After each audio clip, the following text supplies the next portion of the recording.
So thanks for being our guest. And why don't you go ahead and tell everybody a little bit about yourself? So a couple of things that are relevant to this audience. Like Dennis said, I run a social media marketing company. It's called iSocialU. Mainly focuses on social media marketing and generating leads for clients that I work with.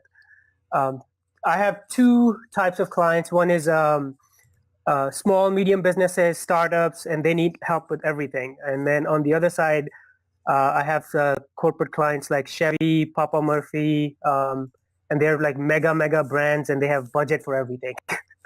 So it's like the two different like ends of spectrum that I work with. And then another relevant thing, I've been active on Udemy.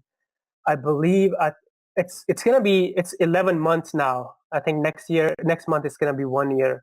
And recently started putting my content from Udemy or on Skillshare and looking at other platforms. So those are a couple of things that what I do actively and relevant to this audience. It's awesome that you work with Chevy, though. Yeah, it's fun.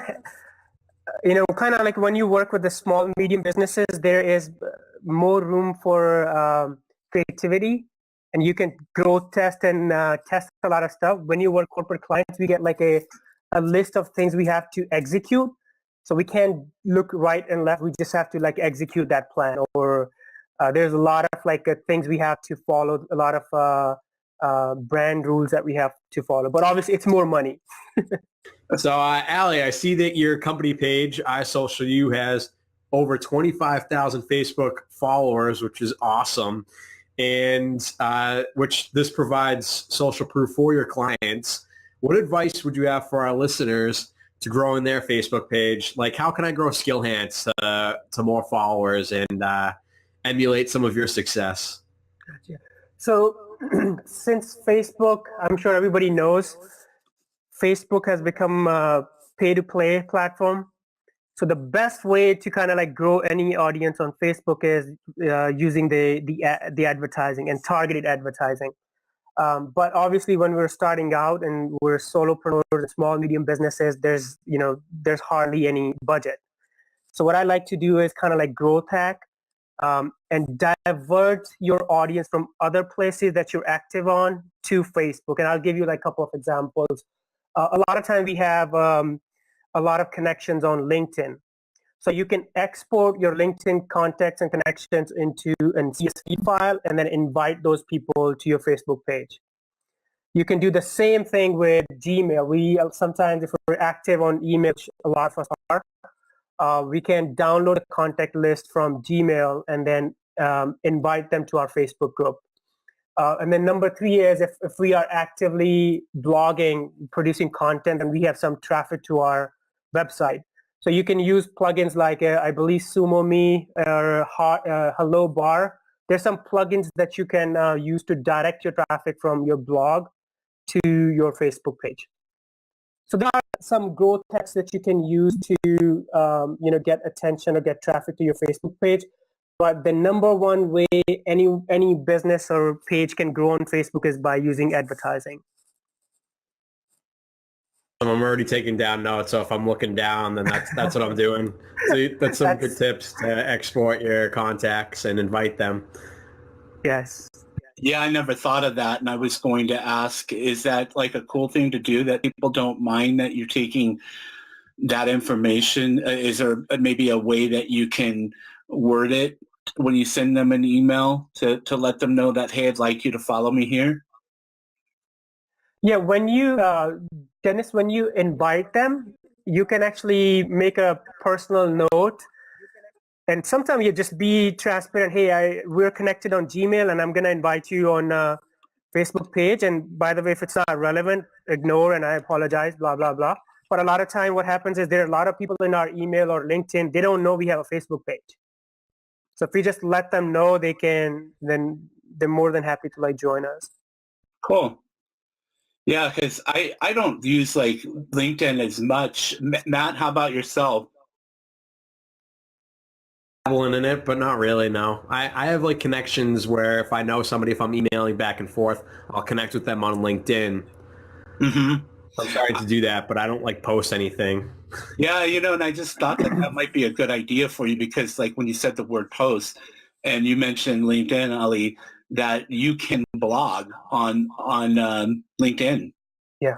So, yeah. So the idea is, let's say if someone is consistently putting content on LinkedIn Pulse or LinkedIn Publishing, at the end of your content, you can direct people to your Facebook page. Join me on, a link of your Facebook page. And another thing is, keep in mind, like Facebook page is not the only product that we can use to market ourselves. Recently, I've been very active in Facebook groups. The algorithms and rules and not needing to spend advertising on Facebook group is a huge sort of benefit. So you can still get active in Facebook groups and build your brand and drive traffic to your website and capture emails and then sales to those people. Yeah, I think people forget about that Facebook groups are an excellent resource. I was going to ask you, as far as Facebook in general, what are some good tips? Because I don't, like myself, trying to be consistent in my posting. So what would you recommend for listeners, like some tips or some hacks or just some advice in general with Facebook? The make or break is really consistency. If you look at any good pages that you remember, the ones that we keep going back to again and again, is the biggest reason is they're consistent. Sometimes we like their content, sometimes we probably don't like their content, but the main reason is if they're consistent, they will show up in our feed. And that's how, like, that will be the number one thing. But do you guys see my face? Because I'm seeing like poor internet signal. Okay. But what you wanna do is with Facebook or any kind of marketing, you wanna get to a point where, let's say if someone asks a question on Facebook and Matt sees it or Dennis sees it and they tag me because they think I might know the answer. So that should be our goal when we get active on Facebook or Twitter. We want to get into the groups, start answering questions, or if we have page, we want to provide educational value based on our niche to a point where people feel like, hey, if I have a question, the answer to this question, Ali might know, or Dennis might know, or Matt might know. So that should be the kind of like our goal. Can we help people in a way that they know who we are, and next time they have a question, they reach out to us?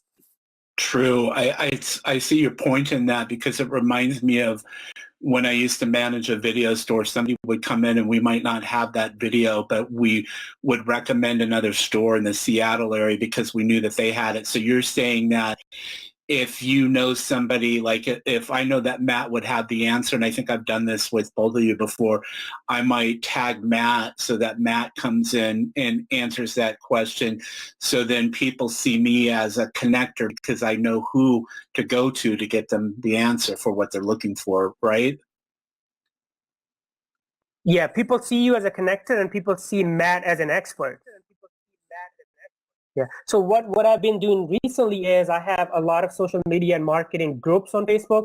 So every morning, my first hour is spent just looking at the feed of those groups and then answering questions. That's it. Because then what happens is that when people have Facebook ads questions or social media or Instagram questions next time, then someone else will tag me because they saw me responding or educating people yesterday or day before. Great. Yeah, I've been trying to do that too, what you're saying, and sometimes it's just I feel like a lot of time goes by looking for stuff to answer and things like that. So I usually just say, forget this, and I'll just post a video that's relevant to the group that just purely adds value. Yeah, and it is. I think the biggest challenge on social media and Facebook is actually the noise. How much information there is. What I try to do now is, and I have a company, social media. I make money using social media and helping with people with social media. I actually limit my time on it. So when I'm done with Facebook, I close it. And same thing with my email. When I'm done with my email, I try to close it. So that's like another thing that you have the time or batch your time. maybe morning 45 minutes or 30 minutes are when I'm going to post. And then afternoon, after lunch, I'm feeling, lazy, so to speak. Then I'll go talk to people in the groups, but then leave. If you don't see anything valuable, just leave and work on your courses, work on your businesses, work on your blogs, and maybe come back in the evening. Yeah, I sometimes feel pressured, like with Facebook, if I don't close it, that I've got to like answer a message. Like somebody I know, he had a question before I came on for the show today, and I said, no, I can't answer it at this point. I'll take care of it later. Yeah.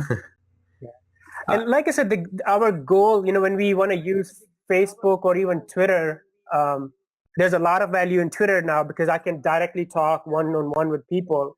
So I've been paying a lot of attention on Twitter. But our goal should be we answer a lot of questions based on what we know. So people remember us and people know who we are and reach out to us next time they have a problem or potentially a business lead for us.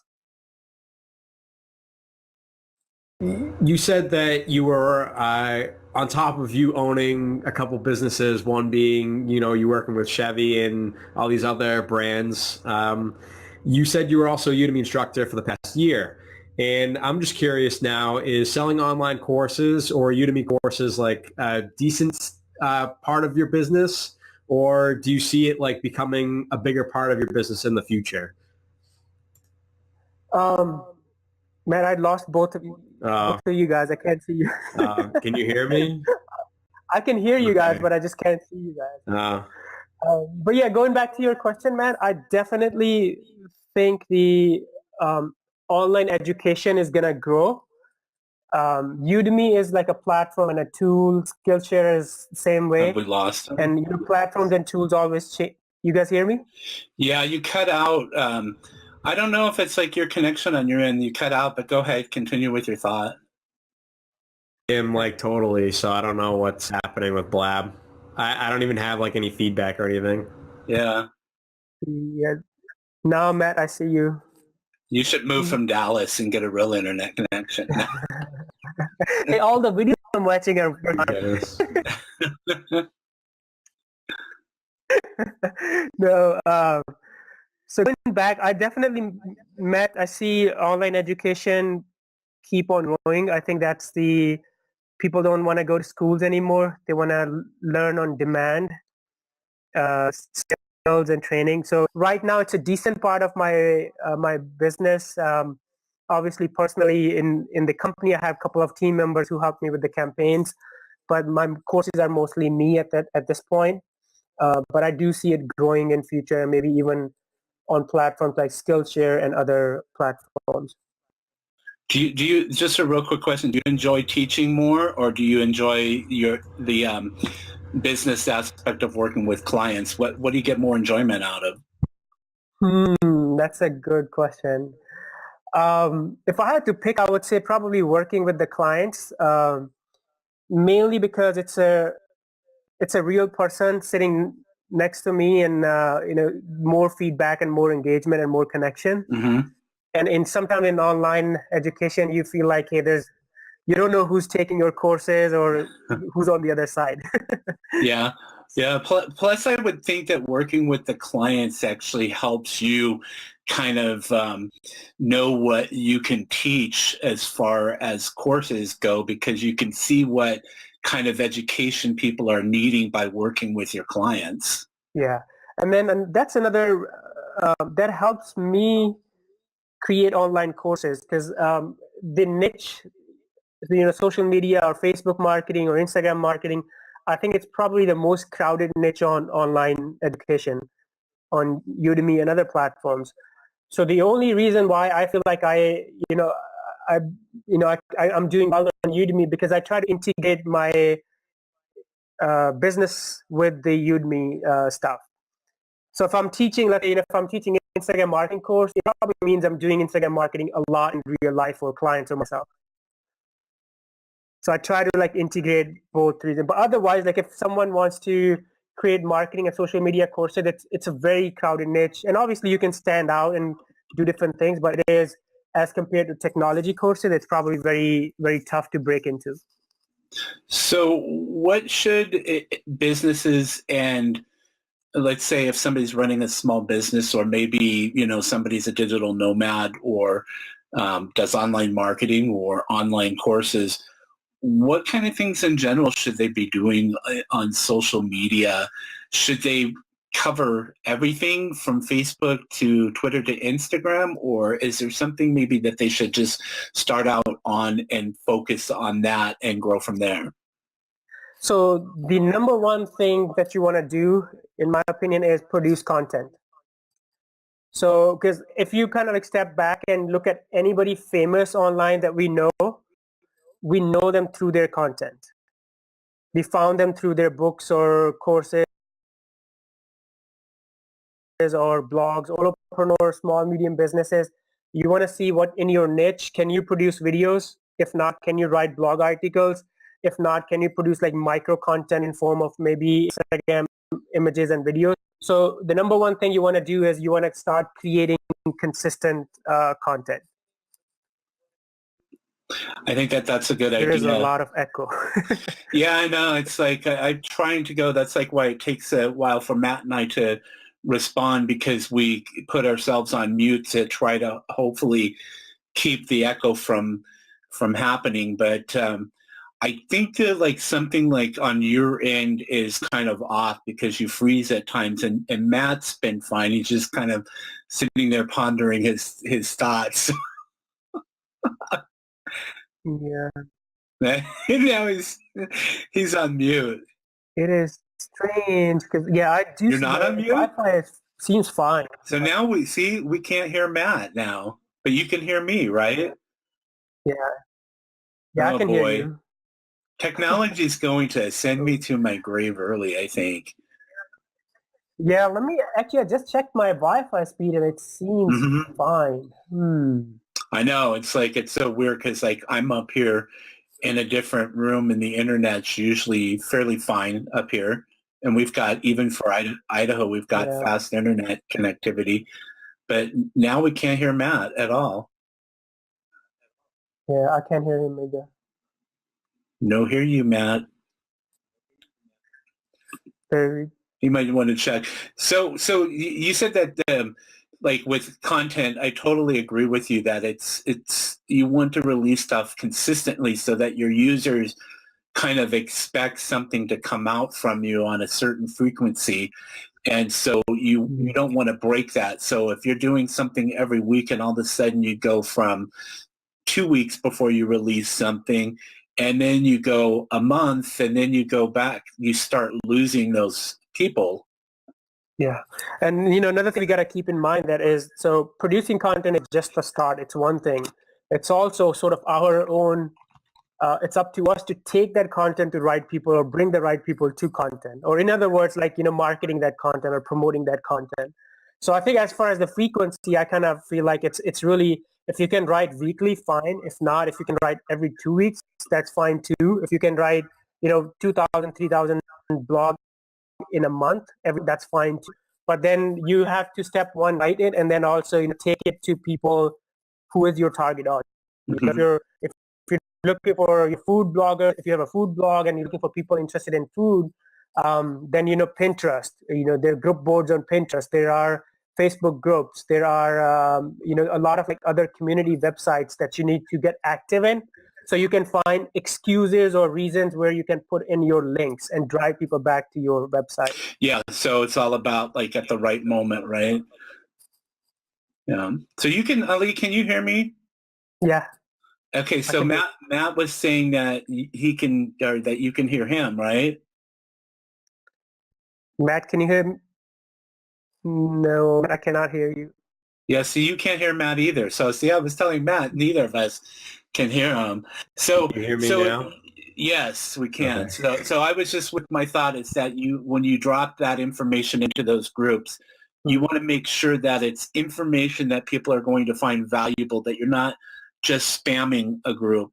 So now that we can hear Matt, we can go ahead and let him go on with the next question. So basically, how do the same businesses that we've been talking about decide which platform fits best for their business? Because I'm assuming the things that I'm doing with Skillhance, trying to teach people how they could build their own successful side business, other social media networks would stand out more than others for me, right? Matt, say that you were cutting off. Ask that again. Sorry. Dennis, was I cutting off for you too, or no? Okay. Now I can't hear Dennis. Goddamn Blab. This is crazy. All right. Sorry, guys. Jeez. Yeah. I'm going to switch to Google Hangouts, man. All right. So, Allie, can you hear me? Yes, for now I can. Okay. All right. So the same people and businesses that we were talking about, what social media networks would best, how do they decide which social media networks best fit their business? So I typically like to do two questions. One is whoever your target audience, is that audience on that platform? And the two is, do you actually like using it? So for example, if I want to be, online education, for example, if I want to be known as an instructor and teacher, are people who are wanting to learn, are they on Instagram? Yes, because I can look at Udemy and Skillshare and other teachers who have big profiles and big accounts. Are they on Twitter? They probably are, because I can look at the hashtag and see how active those hashtags are. But then the second question I would ask is, between those two, which one I enjoy the most? So I think that's how I would, in the beginning, don't try to be on too many places, because it's really, really hard, and we can easily get, distracted. So pick maybe one or two places and then be like, and my rule of thumb is, if I know there are people, if I'm active on Twitter and I notice people sending me messages and tagging me and asking me questions, I know I'm doing something right. That's the point where I want to get to. And if not, then I'm like, hey, maybe this is not the right channel for me, or maybe, I'm not getting attention. So let me, change my strategy or look somewhere else. Great advice, especially question number two, do I like being on the platform? And I do ask myself that question already, but now I'm getting some reassurance that that's the right question to ask. And like I said, there's so many people in this, on social media. There are a lot of people on. You can follow Instagram marketing best practices and be successful on Instagram or Facebook or Twitter. But I like to say, pick one or two and see if you really, you naturally enjoy it.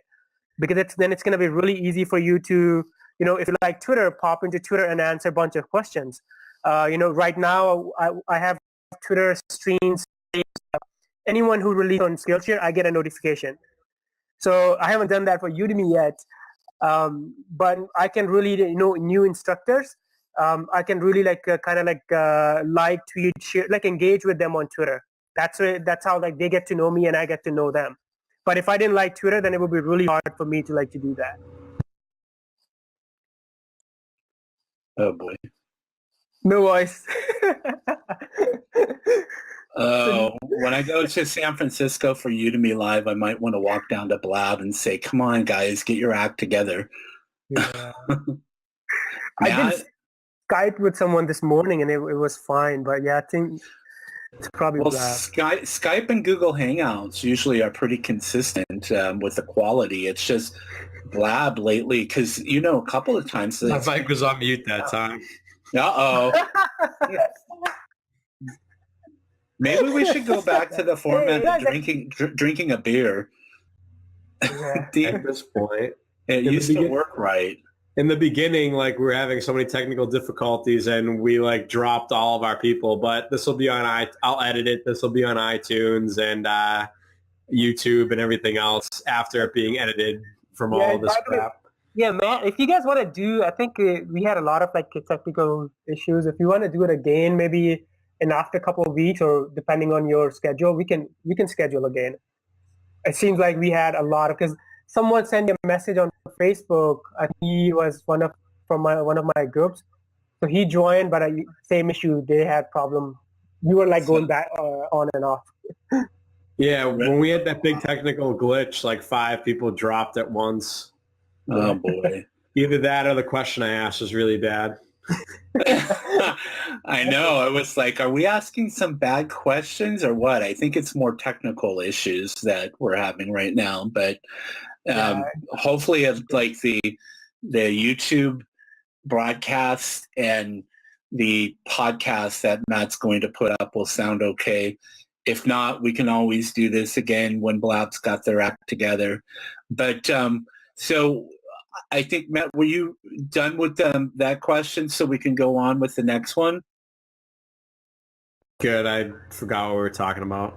So we were talking about what platform's best for the businesses, and I wanted to ask specifically about Instagram because we had a past guest on. Evan was on with us, and he's got an Instagram course, and Ali's got a couple of them, including some with hacks.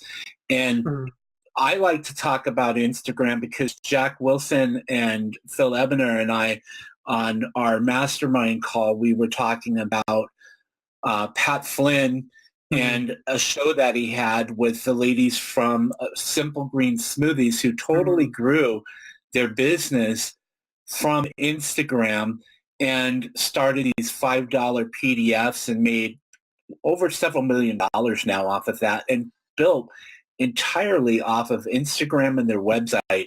So let's talk about Instagram because it seems to be the hot platform. I know. What's the target age group for that?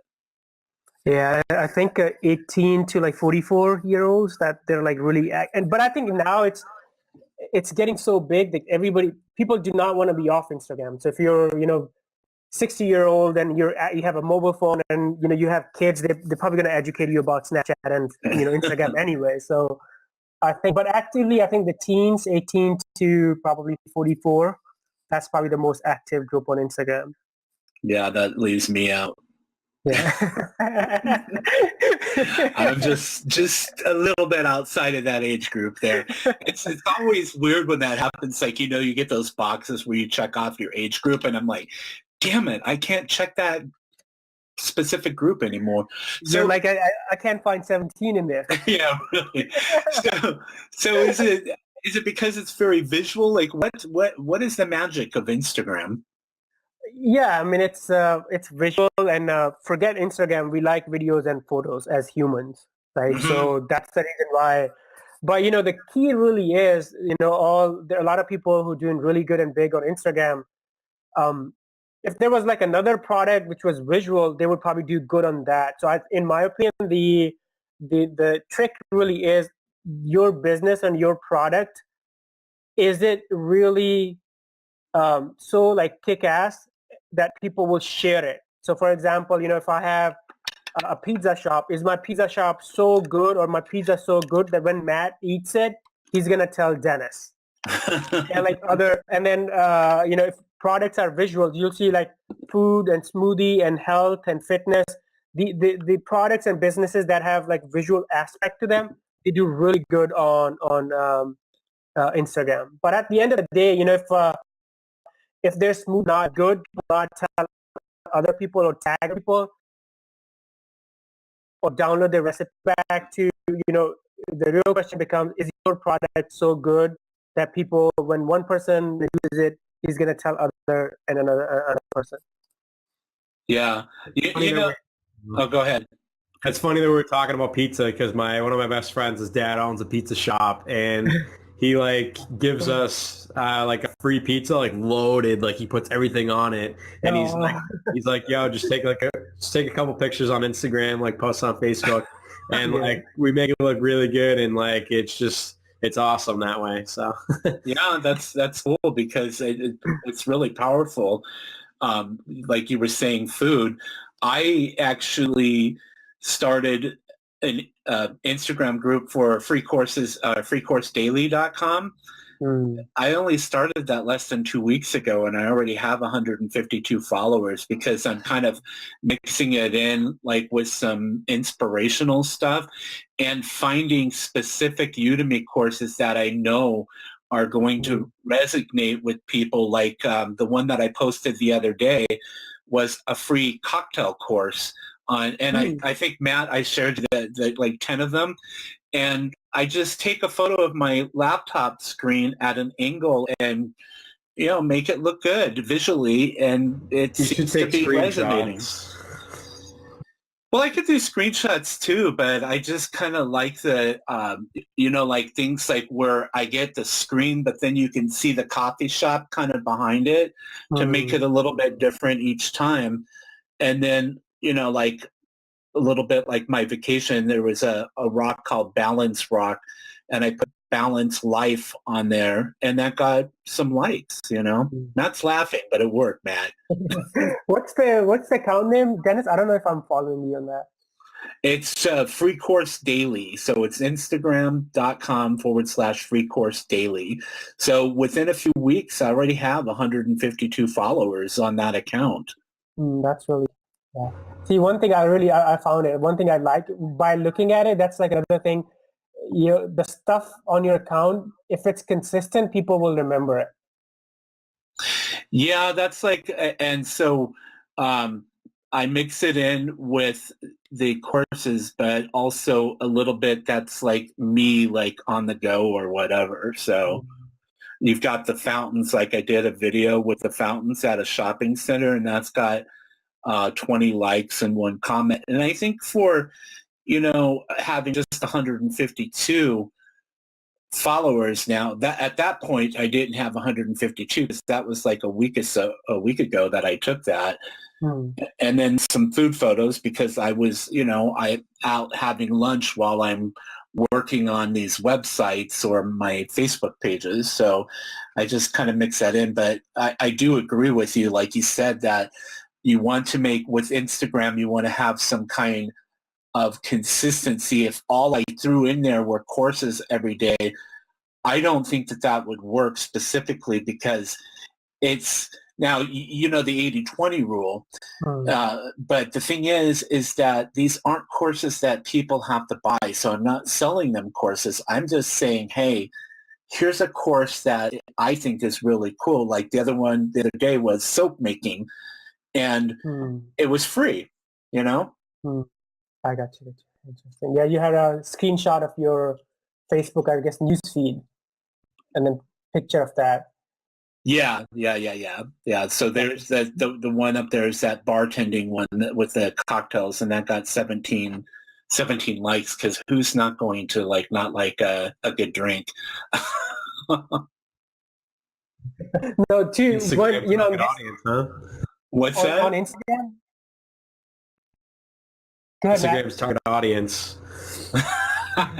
Yeah, well, I put a picture on my own personal account when I went to Jackpot, Nevada, of some Bacardi that I bought, and it was in a blue plastic bag, so it made the Bacardi look like light blue. And of course, that got a lot of likes, Now, people Dennis, love. you can do two simple things to actually grow this really fast. One is, so if you go from your Instagram, go to Udemy, follow Udemy's followers, but don't do it too aggressive. So you probably want to do 25, 30 at a time, and do 3 or 4 times in a day.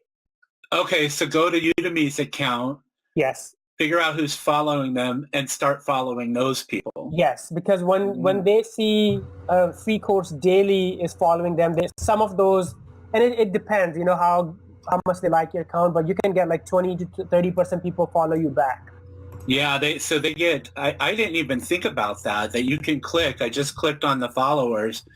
So now if I follow them, if I'm on my Free Course Daily account right now, then that's who it's going to follow them as, right? Yes. And just keep it, don't follow more than, there are different queries out there. What I do consistently is if you're 25 to 30, you're safe.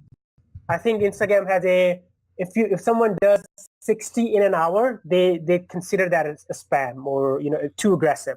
So you want to stay in a day. I can follow that many at a time. If you're sitting there right now, within the next 5 minutes, follow 30 people, and then do again at 5 o'clock, and then 9 o'clock, and then 3 a.m. in the morning, because I know you're gonna be up.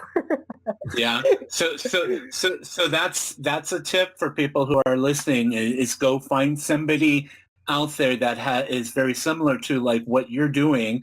So I do free courses daily, and so Ali's saying go to Udemy because they're mostly Udemy online courses, and follow the followers of Udemy but like you said, not aggressively. And then that's a way to, a hack to build your following quickly. So I think that that's really good information. Thank you. And the second one, Dennis, you're welcome. I would say there's some study by Track Maven that if you use 11 plus hashtags, that gets you the most engagement. But I would say maybe in your phone, in your notes, just save 30 hashtags or 25 hashtags and use them consistently. I learned that from your course, actually. Yeah, and put Evernote on my phone, because one of his hacks was to take those hashtags and put it into like a notepad or Evernote or something like that, so you could just copy and paste those so that you're not always having to type. I did notice that Instagram at a point remembers the hashtags that you use consistently. But yeah, that's a great idea to like have like for specific things like your hashtags ready to go. And I did notice that when I started, because I always got on people who were posting like a lot of hashtags on their Facebook account. I was like, oh my God. And then I realized, like from what you said, that having a lot of hashtags like that is actually beneficial. It is beneficial. It looks like 11's good, and the copy and pasting thing, I do that for YouTube too, because it can be kind of a pain to keep writing in the hashtags on there. So yeah, and your blog and everything, Yeah. Maybe we should create a hashtag app, guys, that lets people keep their hashtags. I don't know. Yeah, you just make a file on Google Docs and you just copy and paste it. I know that. I'm just like, I just like, maybe there's money there. What wouldn't it be funny though if somebody was listening to this and that's what they did, and it's like, hey, they just became a millionaire off of our idea. So Matt, you can go ahead and you want to go ahead and go on, go with the next question that we have for Ali. Did we lose? Hello? Hello, Matt. Hello, can you hear me? Yeah, you're back. All right. Mr. Mute. All right, so sorry. All right, so Ali, any other platforms you want to talk about, whether that be live streaming, Pinterest, Snapchat, any of those are most relevant? Yeah, live streaming is definitely, because it's video, so it's getting big. It's gonna be big. A lot of people enjoy live streaming, but I'll go back to like which one or two you like as a user or as an instructor or as a marketer the most. So just start with, if you like Instagram, then my goal should be, hey, I want to grow from 100 to 1,000 or 5,000 on Instagram and get to a point where people start asking me questions.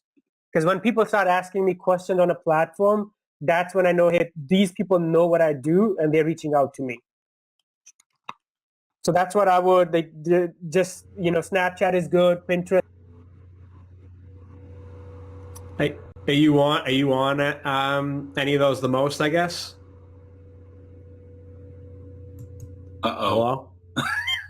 He froze. Oh my goodness. We can't hear you. I'm gonna go lay on the beer at Red Robin after this. It's too stressful. This is good. You're going to Red Robin after this? No, I wish. It's too well, it's not too expensive. I don't need something unhealthy, do I? I need to go. I can go to Panera Bread. So.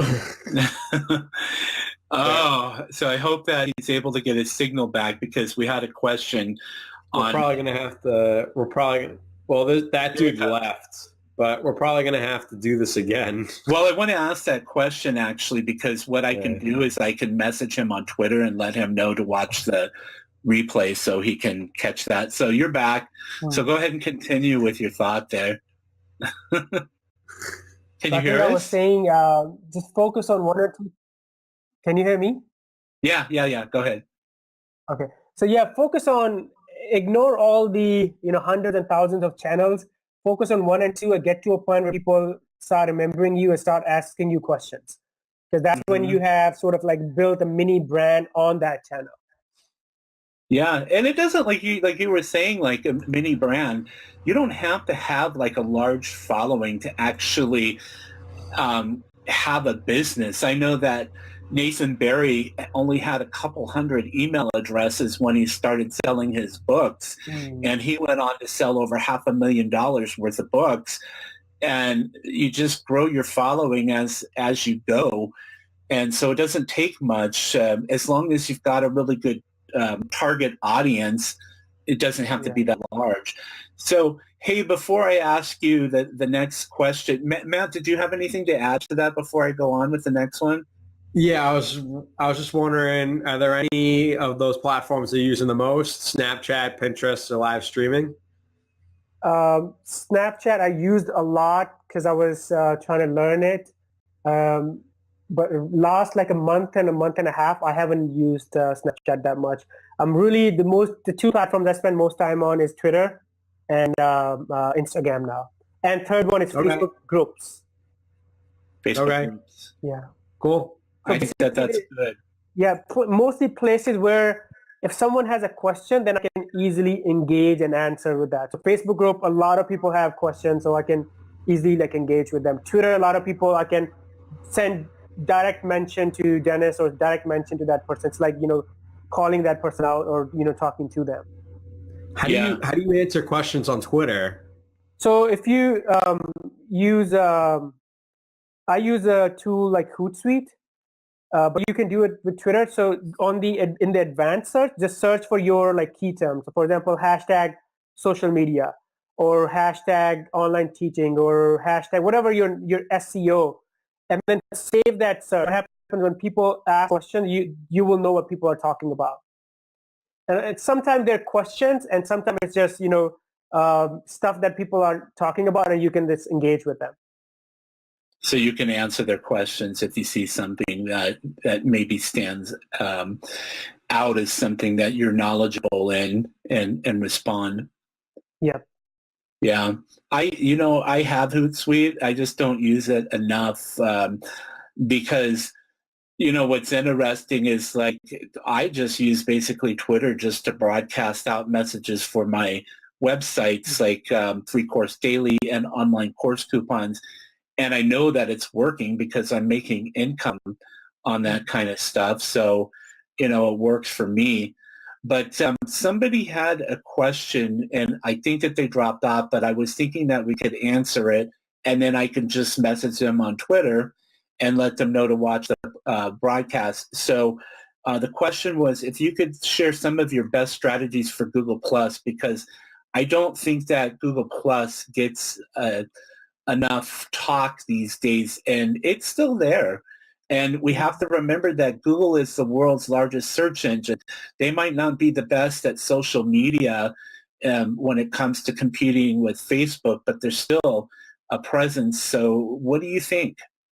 Yeah, for Google Plus, if you're like content producer, like instructors and bloggers, then you want to join the communities and then paste your content or engage there in the communities. But the biggest benefit of Google Plus is if you have a brick and mortar business, then create a local Google Plus page and complete it, and then have your in-store traffic leave you reviews, because that stuff is going to show up in Google searches. So Google is still going to rank that stuff higher in their search engine results because of it being Google Plus. So people need to remember that. Yep. Good. I know that they've changed the look of it recently. I don't know if I really like the new look of it. And I just what's your opinion? Like, why do you think that they haven't been able to make any inroads against Facebook? Is it just that Facebook is too dominant now that it's too late for anyone to compete with them? Because we know, MySpace was pretty dominant and they fell to Facebook. So you never know. Yeah, and I think Dennis, Facebook is definitely too big, and it's probably the number one app people go to, right? The first app that people think about probably, and now maybe it's Instagram for some people, but for most people it's Facebook. So if anyone wants to, you know, kind of, in my opinion, compete with Facebook, they have to create like a very clear differentiation. Even though if you kind of look at it, Twitter is kind of like a Facebook. You guys there? Yeah, you froze for a moment, but you're back. Okay. So I think that's why, in my opinion, like Google Plus didn't have like a clear differentiation, a reason for people to go there, and they, you know, that's why like it hasn't, in my opinion, hasn't picked up or picked off. Yeah, true. And the thing that I tell people is that when you look at Facebook, my mom is on Facebook, my aunt, my cousins, my classmates from high school, people that I used to work with years ago. So they're all there on Facebook. There's a certain audience on Google Plus that it's like Apple in a way, that there's a certain type of person that has an iPhone or a Mac or something like that. And it's the same thing with Google Plus. And so there only are going to be certain people. You're not going to find my mom. You're not going to find classmates and my nephew and my niece on Google Plus. You're going to find everyone on Facebook. So I think that that's why they're so dominant. So let's see. Matt, you can ask this question if you want. It was a question I think that I was going to ask next about the cells and stuff like that. Do you want to take that one? Yeah, sure. So what are some of the ways that you convert your Facebook followers, any social media followers, into buyers, and that you can sell to them finally and make a sale? And there's actually, there are different versions, but there's actually only one way of doing it. So once you have like an audience of anywhere on Facebook or Twitter or Instagram, you want to get their email leads, because they don't go to Facebook or Twitter or Instagram with the intention of buying stuff. So you can still sell it if, you know, depending on what type of product you have. But their number one, I don't go to Instagram to buy something, and, you know, nobody does. So the way is really to convert them into email leads, and then, you know, email market or build a relationship in the email and then sell them. But, you know, converting them to email leads is really your offer needs to be very, very, very compelling. Otherwise, you know, and you know, quick story, one of my offers on my isocialyou.com, it used to be just, you know, sign up and get, you know, updates on growth hacks and tips and stuff like that. So I get like a daily, a couple of hundred emails every month. But last week, what I did, I changed it to sign up and you're going to get 30 free Instagram images that I made that there's no branding on them, and you can use them any way you want. So what happened, and I wrote a blog post, for next like 2-3 days, my conversion like bumped up. I think it was like almost like 150% more emails I started getting after putting that call to action. So to answer your question, Matt, that's the only way. You want to find a way to capture people's emails, get them to your site and blog, and then build a relationship in the email and then sell them. No sense. Thank you. And it makes sense to have their email in the long term. And I think that's a really cool idea of your lead magnet, that you made 30 images on Instagram.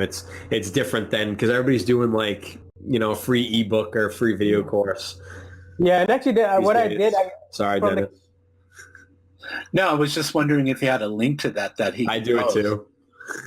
Yeah, if you go to isocialyou.com, the welcome mat that's going to come down, it says that. I always laugh every time I say the word welcome mat, because Matt comes to mind. and he's looking good with his new do today, so. That what all the 25-year-olds are calling it, do? What else do you call it? Your hairdo? My haircut. Haircut. Yeah. I need to go get mine cut today too. So Oh boy, so we're almost to the end here. We've made it through, still alive, even though we've had some technical issues. I hope that the product that comes out in the end is still decent. But hey, we can do it again. That's the cool thing about this kind of stuff. So, what one action can you leave our listeners with that they can do today that's going to make a big impact on any of the social media platforms that we've talked about today to help them grow that maybe quickly or effectively? So the one tip there, if I had to pick just one thing, is start producing content consistently. So whatever if you're SEO expert, art, designer, marketer like me, just start, whatever start sharing it with other people. Okay, so that's a good idea. So how about so we're letting them know that start doing content consistently. Try saying that together. Where can they go? Or maybe what kind of tools can they use so it makes it easier for someone like myself to find content? Do you have maybe a few tips on that? Yeah, so it depends on personal style. If you like being on the camera and doing videos, that's awesome. Then you just make a commitment of every single week or Sunday, just record yourself or have interview people, but produce consistent content. If you don't like to be on the video, you can write stuff, right? Write blog posts.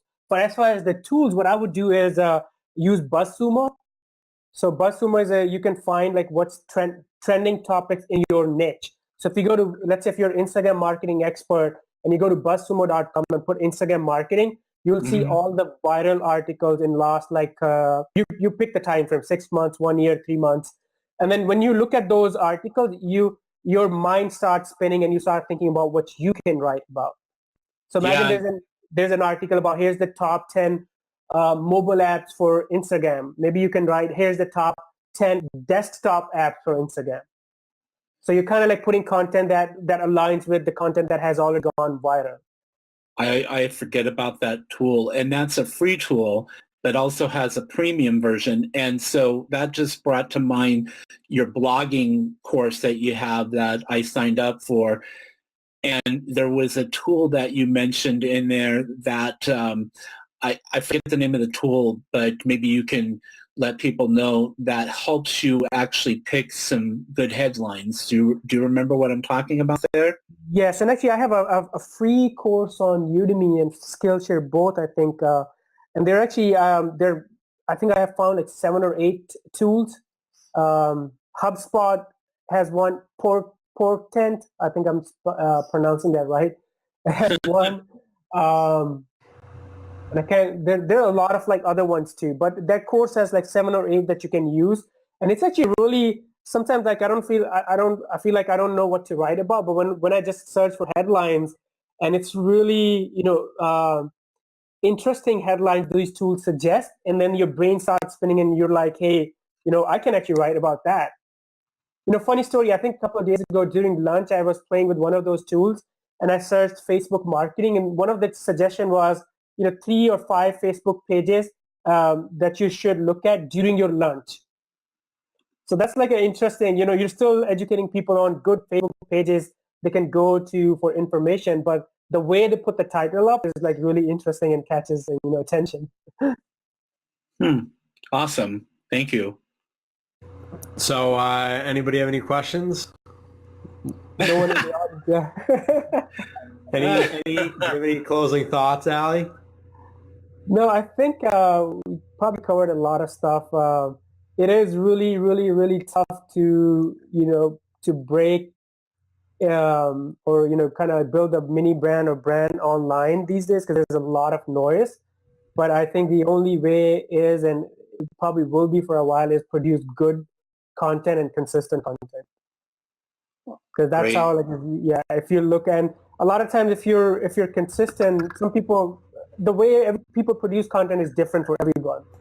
Some people are comfortable with video. Some people are comfortable with 5,000 people. Some of my clients, if I tell them a blog article within 30 minutes, I'm going to have 3,000 word article which reads awesome.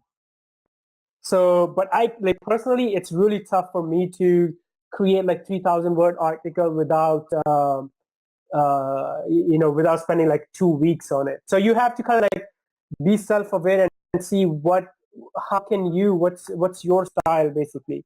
How can you produce content? Yeah, and you will only do that when you're doing it consistently and like learning, have a feedback loop for yourself. Yeah, I like video personally. I was telling Matt that I had been wanting to, before these Blabs, go on to the group and do a Facebook live broadcast.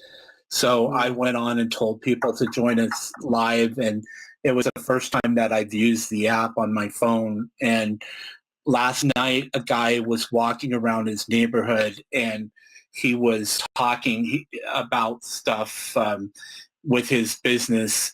And I thought that was really cool because you were talking about content. It's a great way to connect with people, just like this Blab is right here. But Facebook Live, I think that there's so much more potential than Blab because of the fact that you already have the audience on Facebook. And I even saw the other day that there's a way now to connect Blab so that these actually will broadcast on Facebook Live. So I need to look into that. But Matt, what do you prefer? Facebook Live or social networks in general? Well, do you like video or do you like blogging? Oh, I love video. All my posts are all about video, and I just have probably like 500 words explaining what the video is. I don't like writing. Yeah. Well, I think blabbing. I just think it's easier, like if you do like maybe like quick snippets or whatever too, because like it's talking about Instagram with the generation that likes that kind of stuff. They just want things quickly. That's why they like texting, and they use like the abbreviations and stuff like that, because they want, I want the information that I need quickly so that I can go back to doing what I was doing, which is trying to make a living, Yep. Yeah. So where can people find you online? isocialu.com. That's my website, or email is ali@isocialu.com. And I'm always on Facebook, so I'm in all the groups. Yeah, I see you're posting in there because I noticed that you're posting articles and all of that in there, and I thought that's a great idea. I need to do that more in the Anything Udemy group, is just find good quality articles that will resonate with the people who are in that group, because I didn't necessarily want it to all be coupon posting and stuff like that. I want people to learn information. So Matt, where do people find you online? Find me on skillhance.com. Enhancing your skills on the daily. On the daily? His tagline, I was like, what's his tagline today? It's the same, but that one was a little different there, but that's cool. Well, somebody made me self-conscious that they kept saying, like, I think you said skill hands.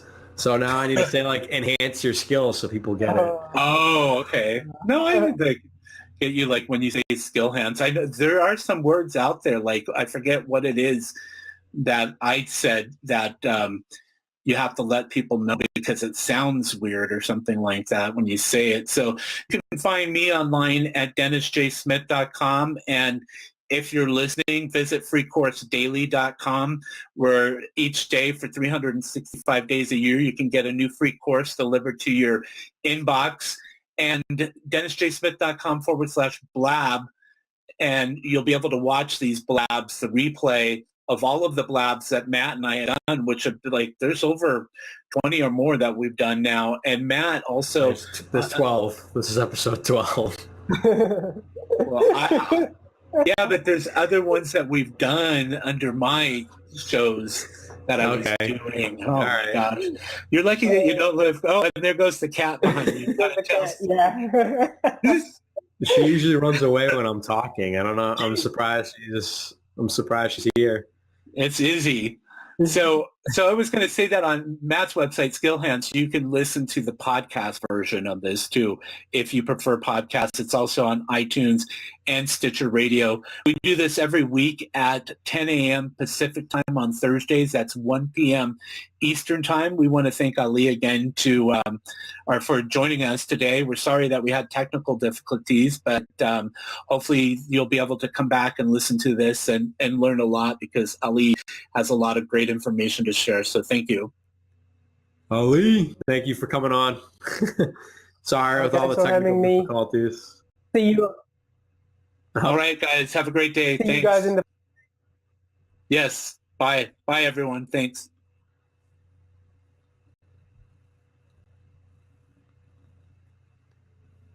Facebook group.